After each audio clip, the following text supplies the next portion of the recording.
Zomukulembeze wange bonna bwe mubadde mubiwulira n'okufuna bano Bayuda abaatutawaanya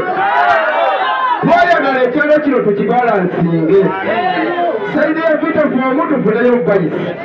nene ekyengulu ebintu ebirala bibeeno naye okulonda abantu abatali beesigwa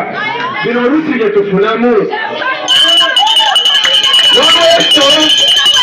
nja kusigala nga nze Ssenyondo wa bulijjo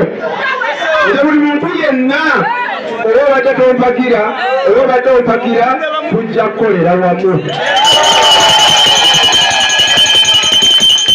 okusokeragala ne musajja mukristaayo ate nga lirimu eddiini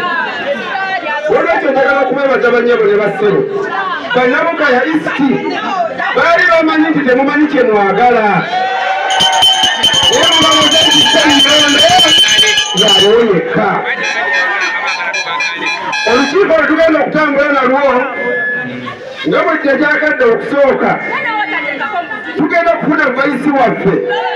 twayagadde asigale nga ava mu sayiri ya Butterfield paati eyo obutagisuula ukiwulidde era omukyala gwe nayagadde tukole naye ye mukyala Meyira Ethel bw'aba waali wano ajje Meyira Ethel ono